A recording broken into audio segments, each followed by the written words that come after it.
Rolex to match my tune. It's me, your CFO, send that dough. I need $1 trillion and a gold chateau. All right. So, welcome to another episode of Phishing for Answers. Today, I have a very special guest with me, Ira Winkler. He is the CISO of CYE Security. Why don't you introduce yourself real quickly? Okay. So anyway, my name's Ira Winkler. I'm currently the CISO for cybersecurity. I also wrote Security Awareness for Dummies, as well as You Can Stop Stupid, among 6 other books. And generally, I've been around the field for 30-ish plus years and worked at NSA for a while, did a bunch of other things, including penetration testing, incident responses, and the like. And anyway, focused on security awareness for roughly a decade directly, probably focused on phishing simulations before. Well, I did do phishing simulations before phishing simulations were companies doing it. It was just setting up your own mail servers and everything. So hopefully that's relevant. And then there's a few other stuff along the way, like being chief security architect at Walmart, chief security strategist at HP, and a bunch of other things. That's phenomenal, and I'm excited to dig right in. So, Mhm. before we got started, you said that you have some pet peeves. So I want to start there. What are some of your pet peeves around, particularly the human element of cybersecurity? So my pet peeves are, for example, calling users your best resource, calling users your last line of defense, calling users the first line of defense, among any other pontification about the users.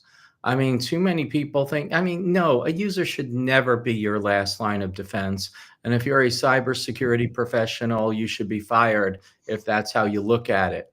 Because fundamentally, if a user clicks on a bad link and they're your last line of defense, you're screwed.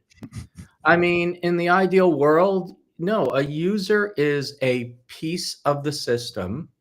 I know that you want to say that dehumanizes them, but no, they're kind of a piece of the system that has a function to provide within the overall ecosystem of your organization. And frankly, people love to say, oh, a user, like, oh, what a bad user or what a stupid user if they click on a link. I'm like, wait a second, how did that phishing message get to the user in the first place? You had to fail if a Yeah. phishing message got to the user.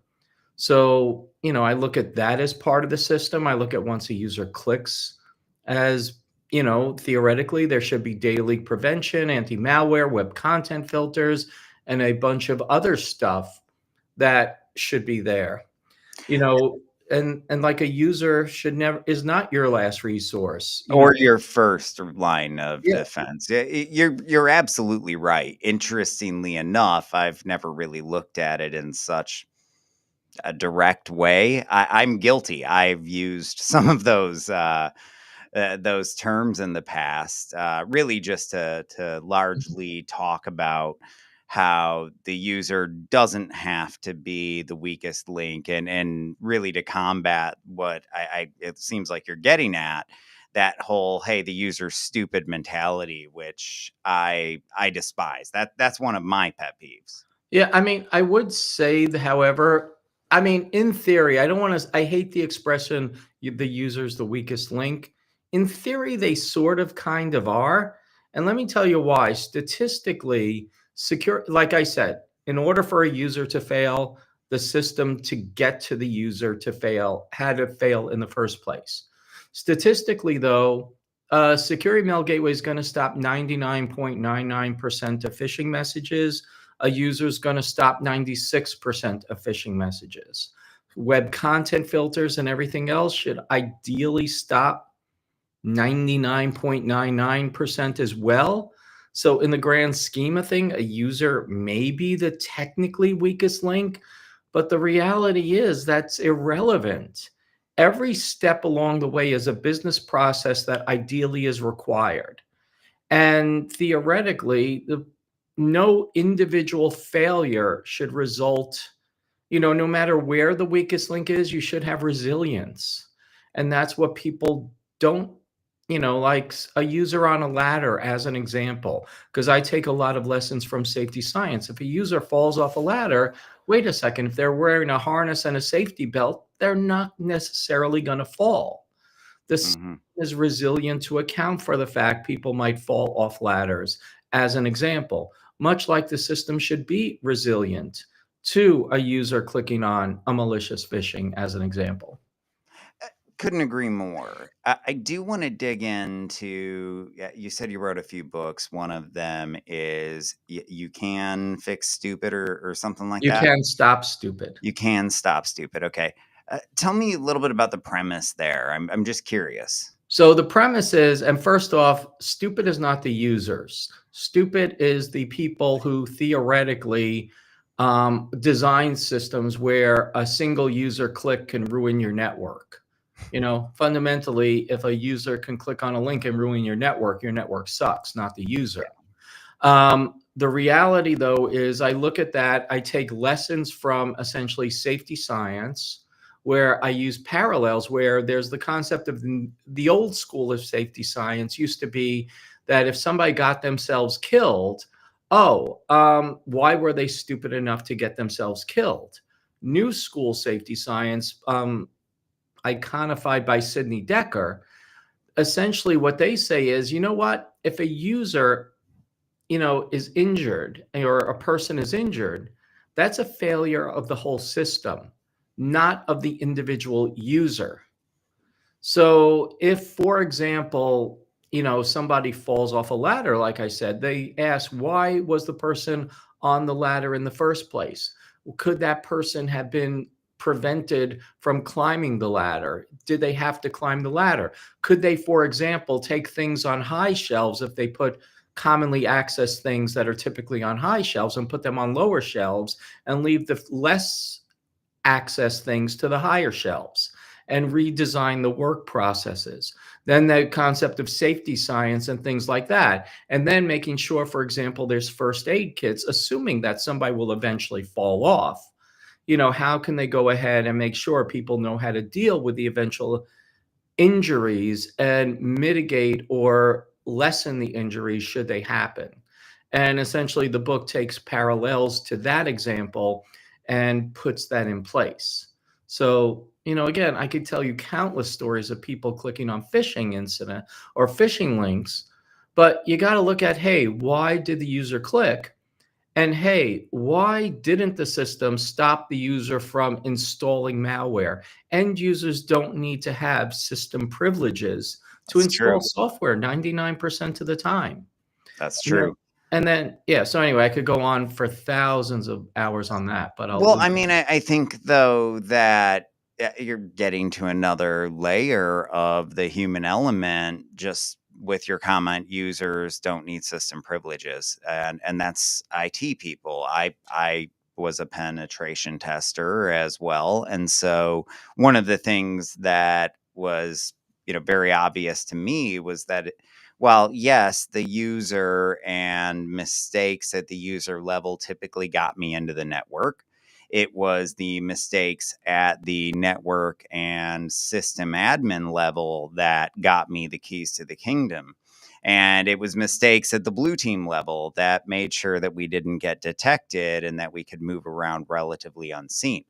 So, I look at it and it's all of these that work together. And I I think that that's why the human element is so critical, because it's not just about not clicking on a link.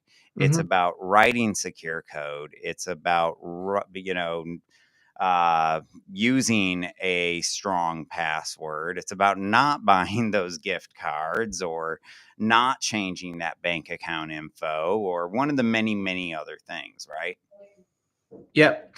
I mean, so that you touched upon another one of my pet peeves, and that is the bad guy just has to be right once, while the good guys have to be right all the time. That again is so fundamentally untrue. When bad guys get in a network, you have like attack paths. And the concept is when somebody gets into an attack path, it's like, yes, first the bad guy has to get in, and there's a vulnerability tied to that. But then they have to get to the next step and the next step and the next step. And every step along the way has to theoretically fail from the good guy's perspective. Now, the reality is many networks are flat. Many networks are just poorly protected, that once people get in, everything is a house of cards. And most systems aren't hardened on most networks. Like it truly is. I mean, I agree.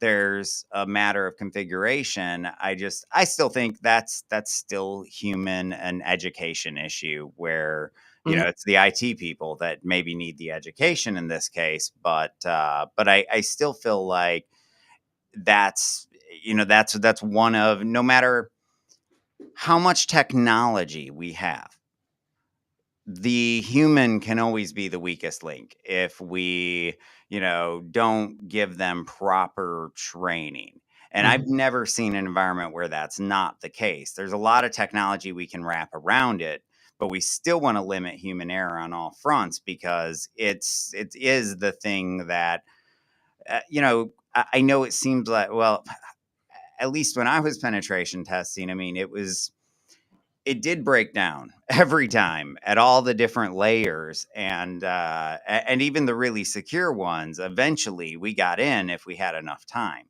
Yeah. Um, but I mean, I imagine you had a very similar experience, right? Well, I mean, in every case, there was like, so for example, I, there have been cases where, I do espionage simulations where you go in and it's taking the perspective of my former NSA persona, potentially doing black bag operations, working with Russian spies, working with, NSA hackers, Navy SEALs and stuff like that, and putting together teams. And, we have some environments where we walk in and we just get somebody to go ahead. And it's interesting how sometimes security almost works, but yet fails at the same time. So there was a case where I was breaking into a global 500 type of company, and we had such success at the headquarters complex that they said, well, now we have extra time, take a look at one of the outlying facilities. And I went to one of the outlying facilities, and we ended up walking around, and so we had to get into the telecom closets and network closets.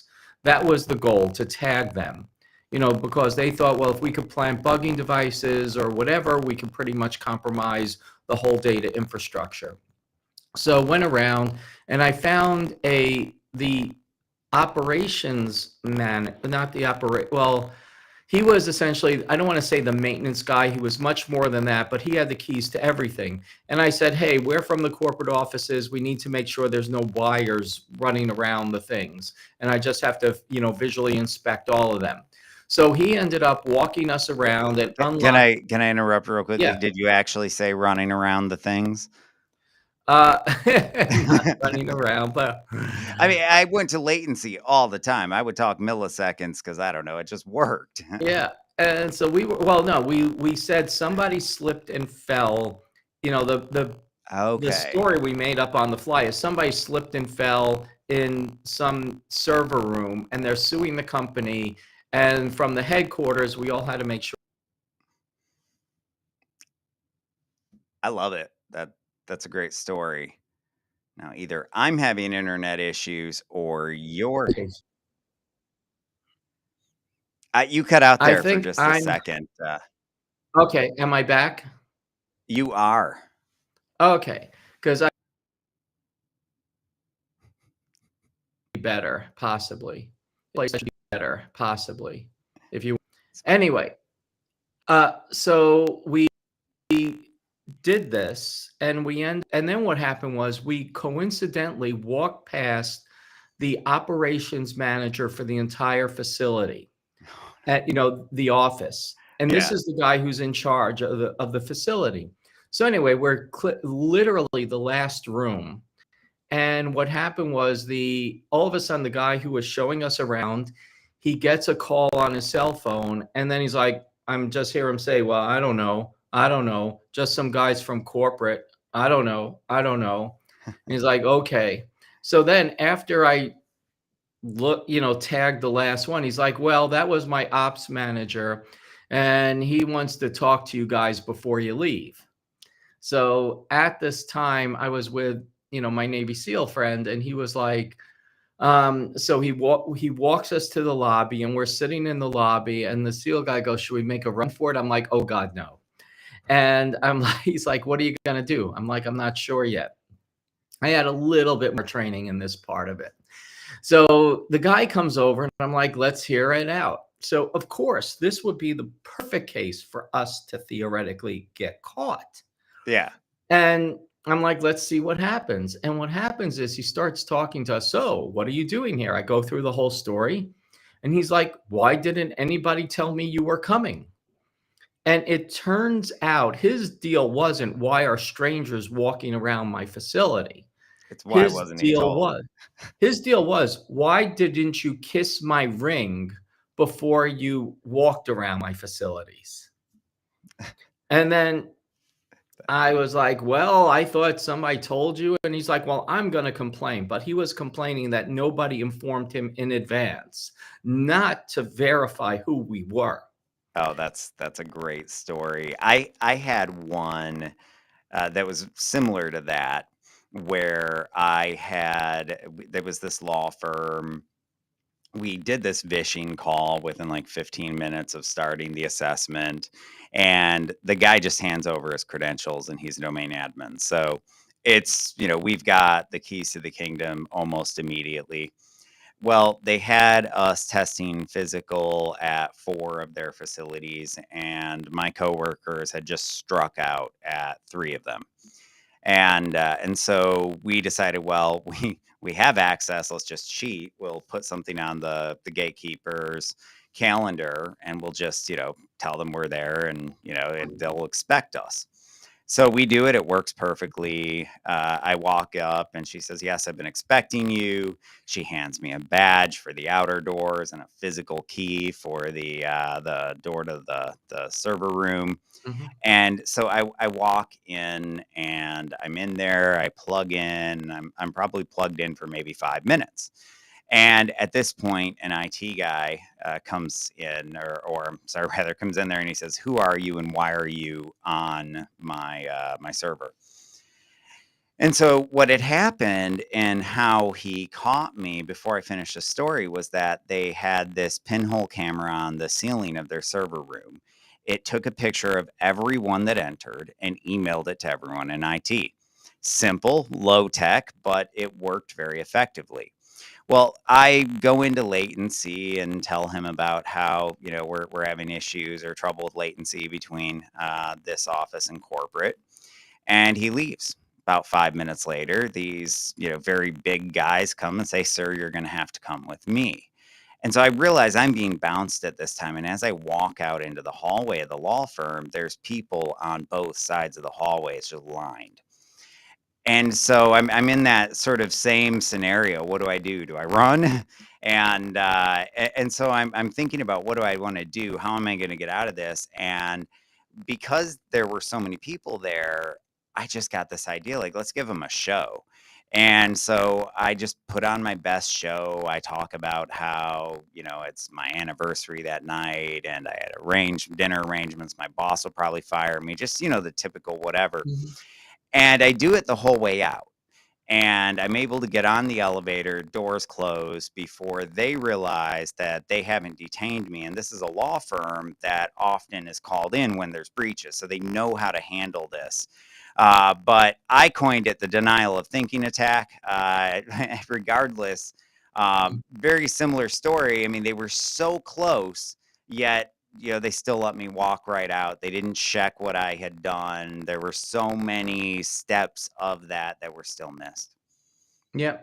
I mean, again, it's like the problem is, or not the problem, but the question is, what are they looking for? Because as part of a penetration test, you want to do things. I mean, here's what a lot of people think. Oh, they play, a lot of pen testers play a game of gotchas, as I call them, which is a complete waste of time at the end of the day, unless it's one of those tests where you need to make a point. Where, for example, when I get called in where like a CISO doesn't think the company takes security seriously, and then they're like, okay, like literally one of my first ones, that really made me notable.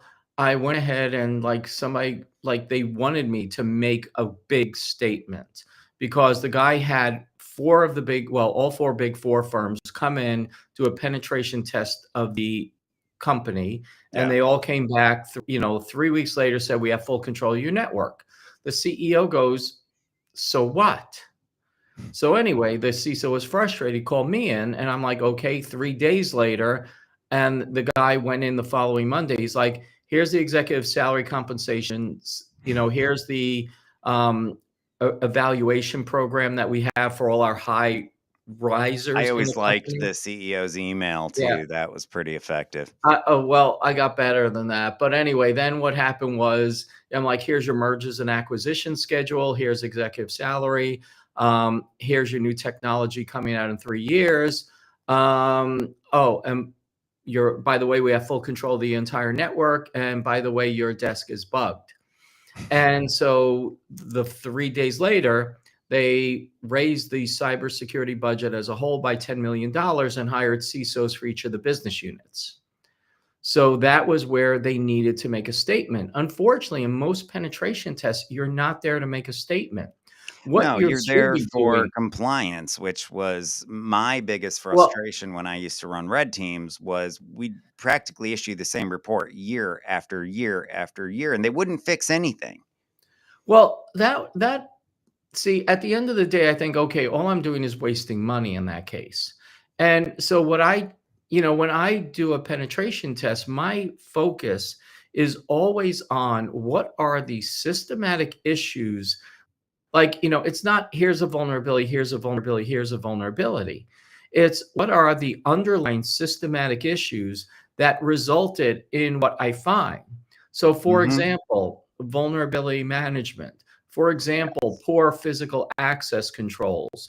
Not like not deactivating USB drives and a variety of other things because at the end of the day, too many penetration testers forget that they're not a hacker.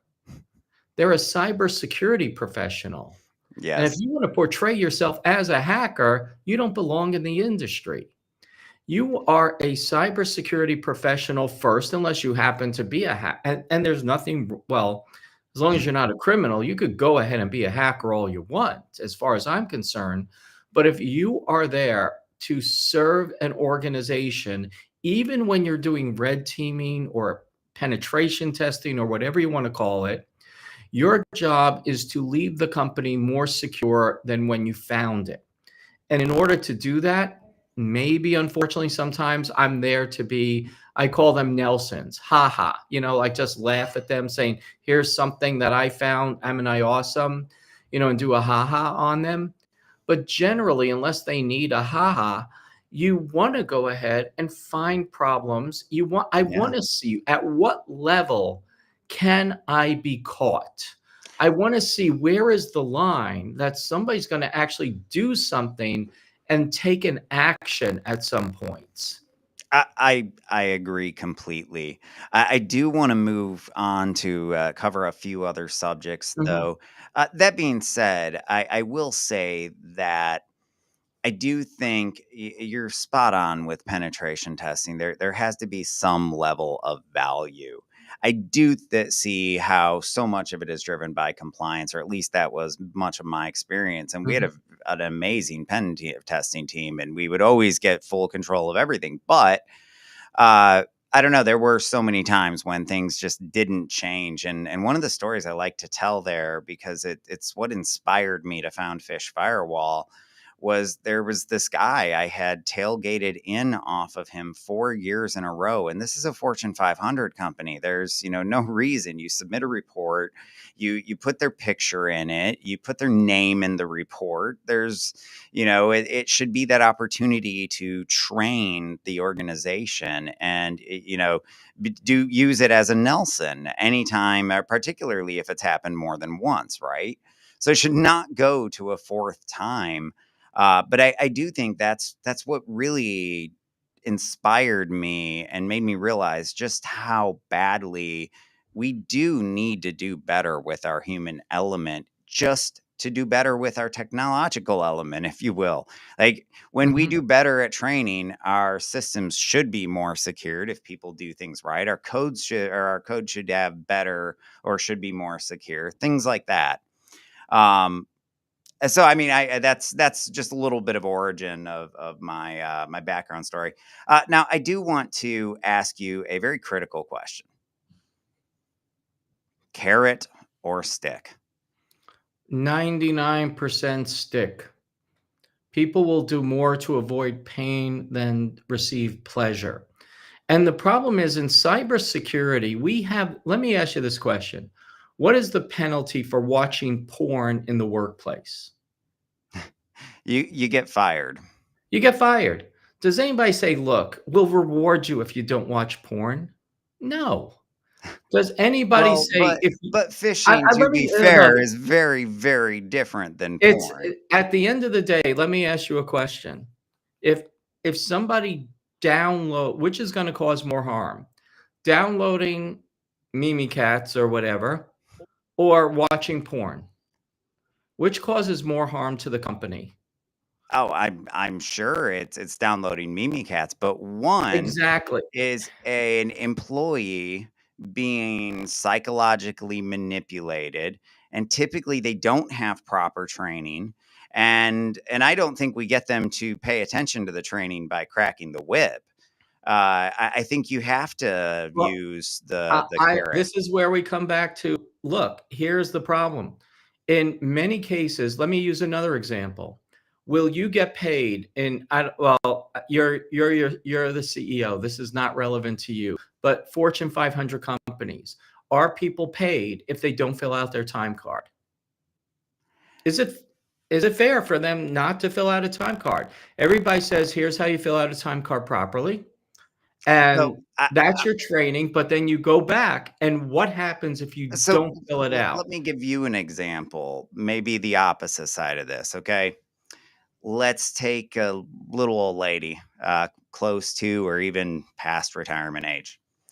She falls for them. She wants to do good, but she keeps making the same mistake. And that is the type of demographic that does tend to have a lot of chronic clickers. But she gets tricked by her IT team 3 times in a row. The third time, let's say it's hey, you've got a bonus, or it could be a gift card, whatever, right? And she clicks, and now she is getting drug in. She goes from this emotion of trying or feeling great about, I'm getting a bonus or whatever it happens to be, this high, to this immediate low where she's in trouble. She's been, she feels tricked and betrayed by the company, and now her job's on the line. So I let me I let don't yeah. think that's a good approach of how we should be treating Well, employees. here's the concept. So let me go into this, because in the first place, you think all human issues are resulting from phishing. That's not the case. Most No, issues I'm using an most issues example in of the work, phishing. and let me finish. So most issues in the workplace, frankly, are users who don't do the right things. They violate policies. If somebody is tricked, that's one thing. There's the concept of what's known as going back to safety science. There's what's known as a just environment. A just environment, which is one that make sure people are properly trained, make sure people are properly resourced, make sure people have the time to do things right. Like, so for example, I could tell you a whole bunch of things on how to do things right, but if you have 30 things to do simultaneous to doing the right action, that's one thing.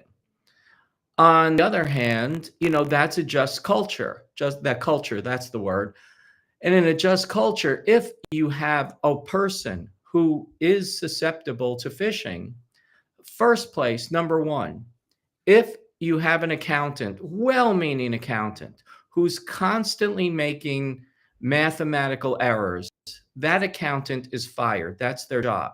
Cybersecurity, fundamentally, if you have a person, and you could say they're an old person or whatever, who's not No, culturally, it's just an example, well, no, but but anyway, if that person is, for example, the head of human resources, and they are constantly falling for phishing attacks, given the level of damage that they can put on the organization, if they are highly susceptible to phishing, I'm not saying you do it as a punishment, but you do I it. mean, I I, see it done. I meet with a lot of people and I see it done. There's a lot of companies still running very punitive three strikes and you're out sort of approaches to phishing.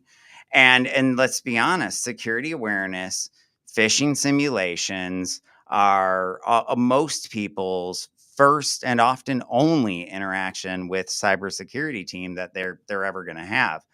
And but yeah, I I mean, but here's the other part of this, because you got to realize that you can't just say security awareness is just for phishing. Phishing is a big problem. Phishing is the I'm most, most but definitely not saying that it's just for phishing. what I'm saying though is, because the concept is carrot versus stick, which is the predominant slot. When somebody is blatantly violating policy in Give me an within, example. Give me an example. here's an example. Somebody who walks away from their desk in a reasonably public place and leaves their computer unlocked, even if the computer should be locked. Another case, for example, you had literally a case I investigated. A security guard who worked overnight decided he wanted to watch movies. The company did not let him watch movies, so he installed VPN software and proceeded to, as part of installing VPN software and watching the movie, installed malware and bricked the entire access control system. That When you doesn't have surprise people me. who are violating policy or But ignoring that is policy, 100%, yes, fireable. Like that is a great example of when we should be using the stick. But back to the other side of this though, 99% of the time it's the developer that didn't know better. It's the IT admin that didn't know better. It's the user that didn't know better. And you're right, it's not just phishing, but it's at all layers, and it really often starts with the executive that didn't know better, and sometimes the infosec team that didn't know better. well, and I'm still going to come back to you and say, either way, in the first place, it comes down to the concept of a just culture. If the people are properly trained and properly resourced, then yes, there should be penalties for violating policies. Because you're not going to go ahead and violate somebody or fire somebody as long as they're not in a job that is critical to these mistakes. As you know, you're not going to fire somebody for making a mistake. At the same time, if somebody is consistently violating policy, like for example, and to your point of you tailgating somebody in the company, I will make the argument that person should be fired. And let me tell you why. I've done those tailgating exercises before and You have hired to. solely to do them because of workplace violence concerns, where somebody was let into the building, tailgated in, and shot their ex-wife. And the company was highly concerned. Another company I dealt with, and this speaks a little to the company as well. When I asked the CEO what's his top concern was somebody coming into the company and shooting people up. Doesn't speak high for the morale if that's his top concern, but that was the concern. And if there was a policy to stop tailgaters and people were told to stop tailgaters. There But were reminders to stop tailgaters. why don't we have man traps? I mean, in the same example, you said there should be extra layers at every place. If my top concern is somebody coming in, I have security, I have man traps, one person through at a time. I have a layer beyond just that user who is prone to making potential And mistakes, right? I'm not going to disagree with that. However, if it is considered that checking ID is part of their job and they fail to do that, they are failing at a job function. No, it might not be their job function as, for example, like an accountant. But if that is the corporate policy that they are concerned that you're going to do this, regardless of anything, you're still in violation of an acknowledged policy that has been set aside by the organization. Much like, again, not watching porn in the workplace. And I keep Well, using that as an example because there are things in the workplace that people are constantly accepting as a given, such as not watching porn, such as if you don't fill out a time card, you will not get paid, such But as these if you things don't. are a centerpiece of culture. We do not make cybersecurity as much of a centerpiece of culture as it should be. And when we do, we won't have the level of issues that we might have And otherwise. this comes down to, again, if you don't have a policy that you enforce, you don't have a But policy. it's not just about policy you And, enforce. and, You have to get and people to listen and pay attention too. if it And people becomes, have again, a culture, very limited attention spans in if it today's comes, day and age. at the end of the day, because let me tell you something, if I'm listening to you and if Well, it's going to be like, hey, you know what, please don't click on an email message, you know what, please don't let somebody in, you know what, please don't do this. okay, so It's let's like, say I have a large distribution warehouse or distribution facility, okay? mhm. And in there, I've got, well, not even in there. I've got all the trucks coming in and out. And I say, hey, no, you're not allowed to connect to this network with your devices. Of course, they've been on the road. They haven't had a place to connect to Wi-Fi for quite a long time. But, they get there, they ignore it every single time because they're the truck driver. They don't care. Should they get fired, or should we just block it and make it to where they couldn't get on there in the first place? It's a combination of both. Because at the end of the day, like I started this whole conversation with, for a user to fail, that's one thing. However, the system has to, I mean, let me use the example of accounting. In accounting, you acknowledge that part of accounting is making sure numbers are adding up, making sure not, all the figures are proper, accurate, and everything else. But another function of accounting is making sure people aren't stealing, making sure people aren't violating policies, that misallocating. I shouldn't say misallocating, but let's say somebody just says, hey, wait a second, I really want this and we need this, but let me go ahead and we'll take a little bit of money out of here to put there. That's a violation of financial responsibilities that could get companies shut down. I still have, But I mean, yeah, I, but still coming down to it, accounting is a function that says we need people to understand that there are things in place and the system should be in place to stop it. But just so because a system is or is not in place and there is an acknowledged policy in a just culture, it's there because I can tell you carrots do not work on a consistent basis day to day. And especially when you have people, for example, there's a concept called the compliance budget, where people have a budget, quote unquote, I, I've of I've time. gotta I've gotta Yeah, sorry. disagree because I mean carrots. I see so many different cultures. One of the beauties of working with companies and being a vendor in this space is that I do get to see different approaches being applied. And I also get to see that susceptibility when they start coming in and that general awareness when they come in. And when we work with the more punitive groups, we see them come in at a much, much higher susceptibility. When we work with the groups that focus on carrots and empathy first, we see much lower susceptibility. We see much better overall security within the organization. I can tell.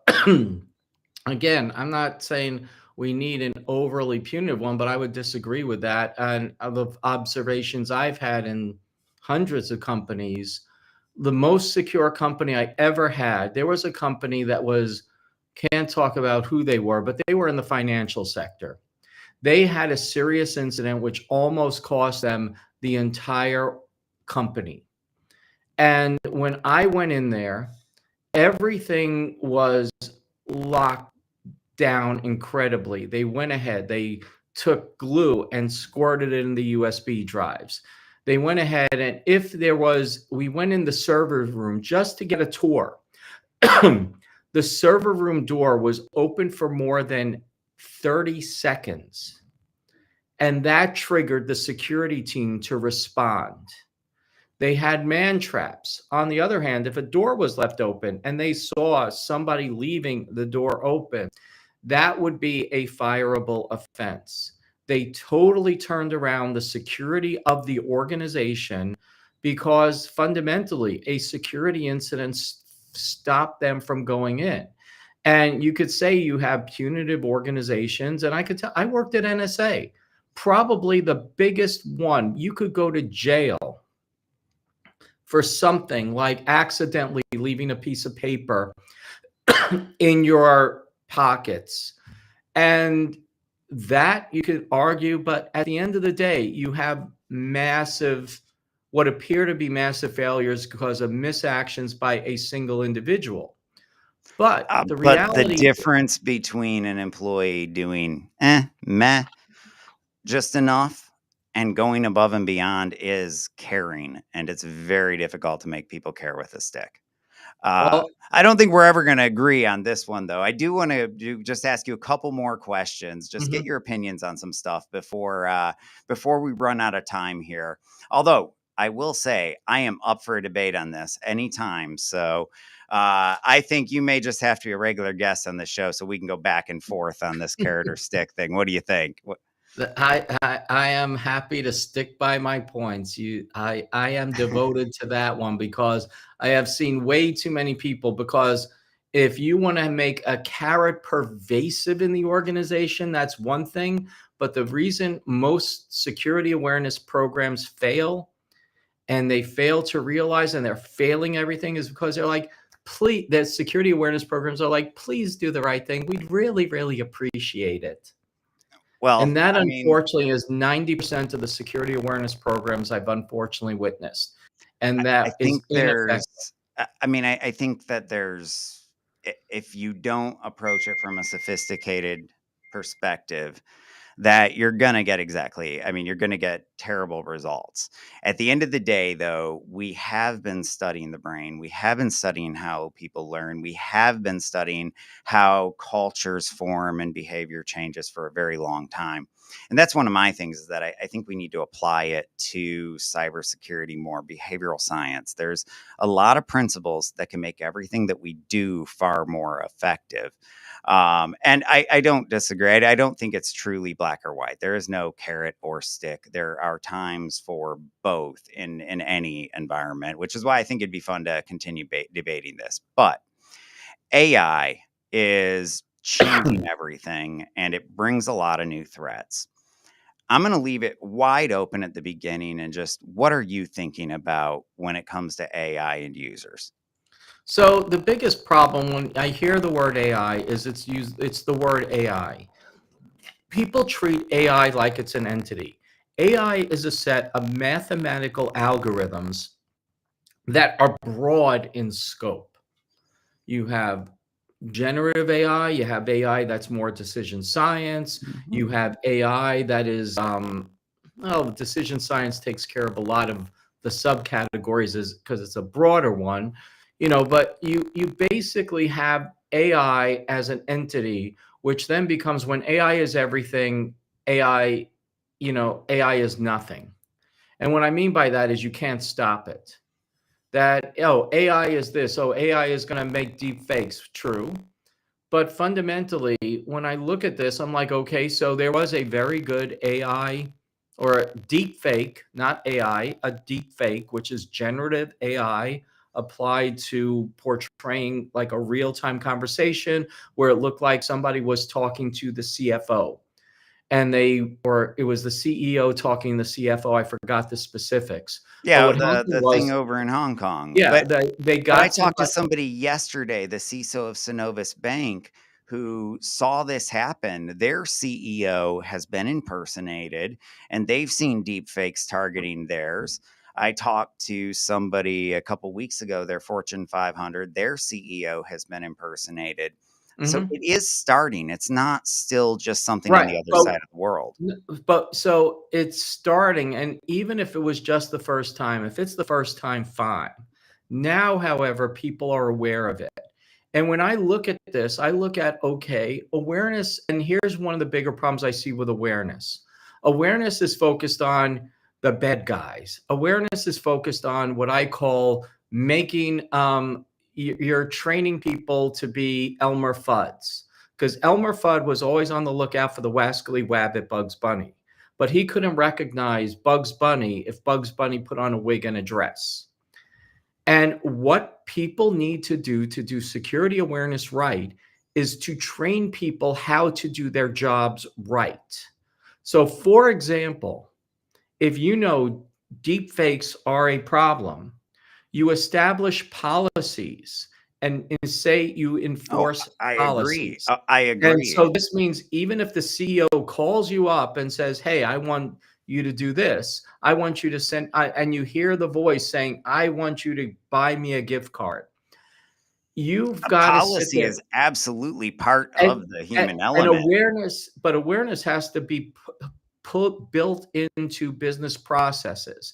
That if you are going to make a financial transaction, security awareness should be included, or the security awareness person, because too many people treat security awareness like it's an one little focused island. A good security awareness practitioner is going to be a person who says, I'm working with business processes and incorporating business security practices into the business. So, for example, if somebody says, I want a $25 million transaction, it'd be like, okay, the proper way to do that is I don't care if they call up, I don't care if they're on a video chat. You go ahead, you put it through the system and do this. For example, a lot of invoice processing systems have been put in place where I send you an invoice and to be paid. A lot of the smart companies now have invoice processing systems, invoice intakes, because what would happen was a lot of companies were receiving these malicious emails with invoices. So I would call you up, say, hey, I'm a vendor and I haven't been paid. They're like, oh, I don't see your invoice in the system. I'm like, let me email you my invoice, which is And a then PDF get malware embedded on the in, computer, yeah. yeah, embedded with malware. But now you call up and you say, hey, I'm not going to accept that. Send it into the system and I'll pull it out of the system as we talk. So And that's what I do think. I completely agree that we've got to, build smart policy and process and make sure that our people are aware. But I mean, that is the part I do want to dig into a little bit, because being aware that this is even a possibility, I think is very critical, that for anyone in finance, because yeah, that big wire, they're going to be watching for that. Even most ACH, they're going to be watching for. But it's that one off, that part of the business process that, you and I didn't find out about in our interview when we're talking to people, or the security team didn't learn about. And, somehow, because attackers are in their email or they just get lucky, they tap into that specific process. And often it is just get lucky, because if you send a million emails, the chances are your timing is perfect with one or two of them. And here's the thing, and this is one of the biggest problems I see with security awareness and frankly, with CISOs to a certain extent now, it's less so, but definitely still the problem with security awareness. Because one of the biggest issues with security awareness is no matter how much money you pour into awareness, a user is always going to click. No matter how much money you do it, a user is always going to do something quote unquote stupid. And the reality is the problem security awareness practitioners need to understand their job is not to make people scared of the hacker. Their job is risk reduction. I like the way And, that go ahead, and finish. no, their job is risk reduction. They are not going to make a perfect user. And that's what Mhm. I hate. My other pet peeve, human firewall. They should be shot for coming up with that term. Because the human firewall, first off, regular firewalls suck. Human firewall, even worse, because you're giving the impression I'm creating the human firewall. I A mean, human will I don't never know that be I agree perfect. because I feel like that. I mean, I do agree. Human firewall is overhyped. It's never worked, but in concept, our people should be there crowdsourcing our defense. Anything that gets through the perimeter, it's their job to detect and tell us about so that we can mitigate that threat. And, if you're only having 10% of what's of the simulations that you're running being reported back to you, well, you can assume that 90% of real phishing emails never get reported into the help desk or the SOC. That's a problem. So, I mean, I do think there is an element of a human firewall we have to create, but that human firewall, it's a detection. It's a listening device that says, "Hey, I found something," so that we can quickly mitigate that threat. It's you know the problem is the concept of the problem is the concept of the human firewall, the whole terminology, because to me it created this false perception of a perfect user. The Well, false I perception that a user is going to be the last your last resort. well, let's be honest, 90% of investments in cybersecurity start after the user clicks, not before. But I like the way that Win Schwartau puts it. He, in his analog security book, he talks about how our job is to drive things as close to one or as close to zero as possible. And so, yeah, with the user, our goal is to drive that as close to zero as possible. We're never going to get completely down all the way to zero, just the same as we're never going to block every phish from getting through. And we're never going to stop every bit of malware from getting through the EDR. And that's why we have all the different layers to your very first initial point is and I just think that security is just one of those layers, but I think that it is not given enough credit because look at the security awareness industry in general. I mean, in the 90s they started doing basic security awareness training. Once a year you'd go and you'd do your training and you learn about insider threats or whatnot, right? And then it didn't change until what, 2010, 2011, right in there. That was the first time we really introduced any sort of, running phishing simulations, doing continuous training. And even that really wasn't that great because most of the training was long. It was like 15 minutes. And even the short training was still 3 to 5 minutes long. And it, the a lot of the phishing simulations didn't even have just in time training at the end of it. We were just seeing if we could get them to type in their password. Had very little use on actually changing behavior. And it's not until just recently that we've seen a lot more, not just with my company, but even with others in the market, a lot more companies looking at that psychology element of it and asking, how do we empower or better drive that behavior change? How do we push it and force it to happen a little bit more quickly, if you will?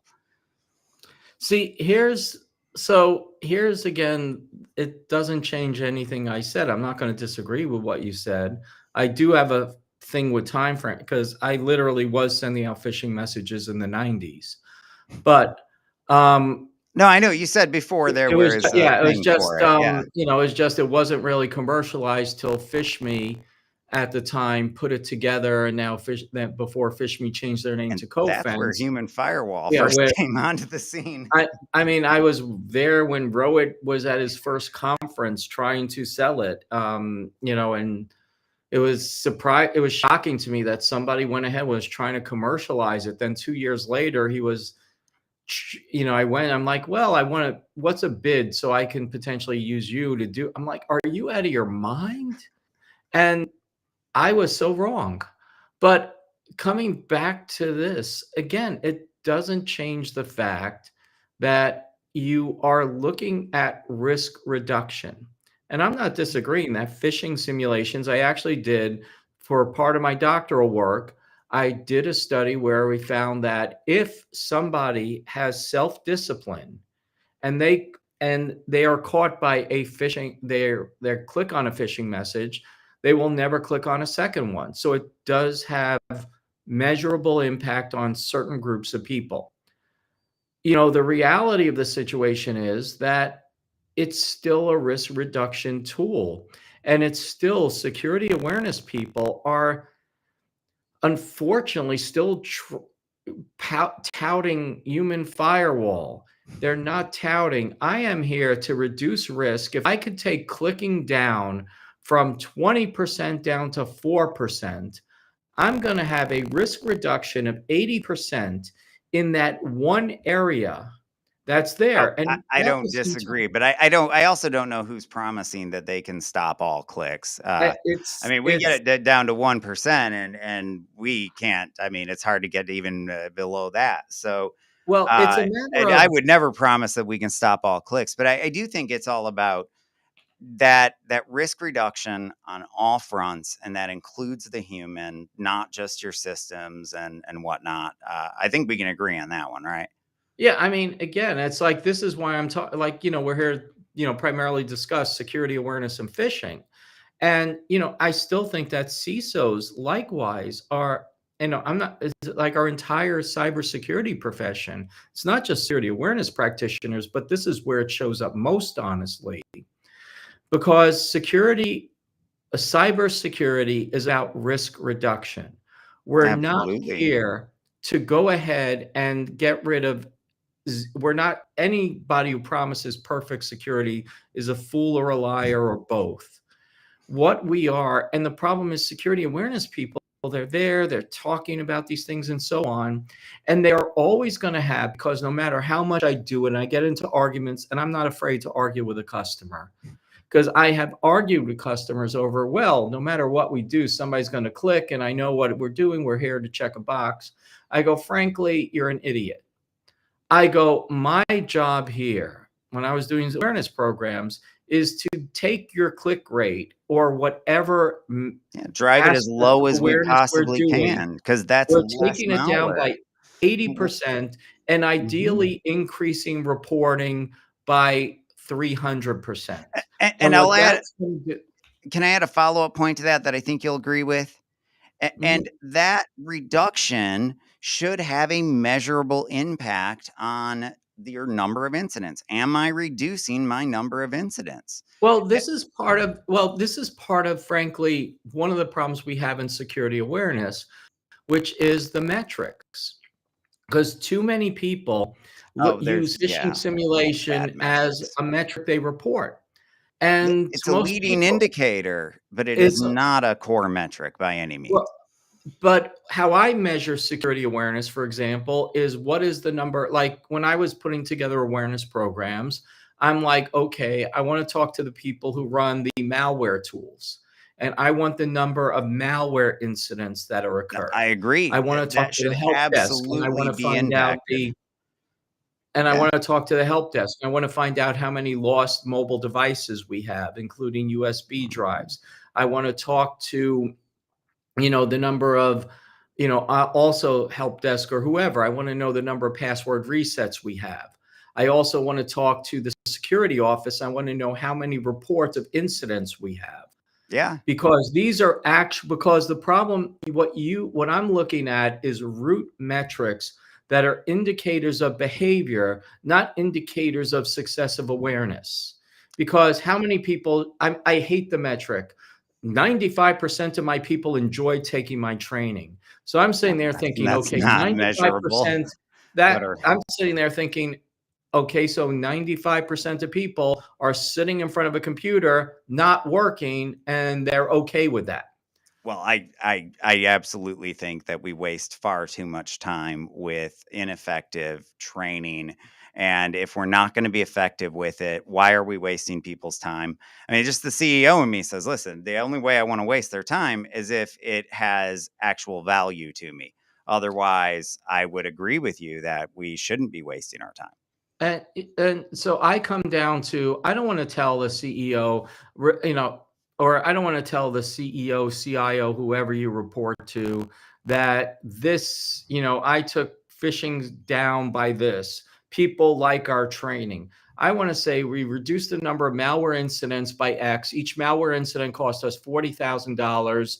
And by taking down the number of malware incidents from X to Y, and multiplying that by $40,000, the average cost per incident, I saved the company $8 million by going ahead and having reduced lost computers. And all this, we have one less reportable incident, and simultaneously we reduced losses by $30 million by not having by reports of security. We went ahead and proactively stopped other incidents, et So, cetera, et cetera.